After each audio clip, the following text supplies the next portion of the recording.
Hi అండి, నేను మంజులారెడ్డి. ఈరోజు కర్రీ వచ్చేసి వాటర్ ఎగ్. దీనికోసం కావాల్సింది ప్యాన్ పెట్టుకొని కొంచెం ఆయిల్ వేసి దాంట్లో ఆనియన్స్ అండ్ కరివేపాకు వేసి కలుపుకొని, దీనికోసం కొంచెం ఆనియన్స్ ఎక్కువ పడతాయి. ఆనియన్స్ మగ్గడానికి కొంచెం నేను సాల్ట్ వేసాను. చెప్పాను కదా ఇంతకుముందు వీడియోలో కూడా, సాల్ట్ వేస్తే ఆనియన్స్ కొంచెం తొందరగా మగ్గుతాయని.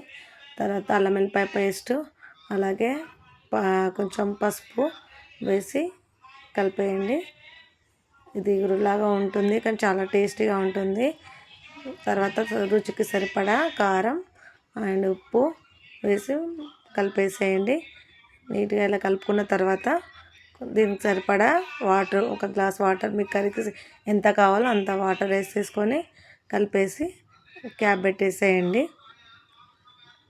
పెట్టేసి అలా వదిలేసి ఒక 2 మినిట్స్ తర్వాత తీసి చూస్తే ఇలా బాయిల్ అవుతుంటాయి. ఇప్పుడే నాకు తీసేవాళ్ళు లేరండి, అందుకే ఎగ్స్ కొట్టి వేసాను అంతే.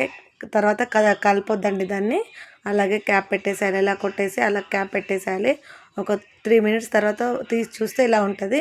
యాజ్ ఇట్ ఈస్ అలాగే తిరిగేసేస్తే సరిపోద్ది. తర్వాత తీసి ధనియాల పొడి అండ్ కొబ్బరి పొడి వేరే ఉండండి, కొబ్బరి పొడి అండ్ మసాలా, గరం మసాలా వేసి కలిపేసాను.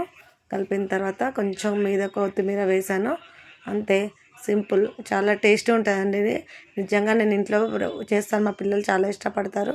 మీరు ట్రై చేయండి. ఎలా వచ్చిందో నాకు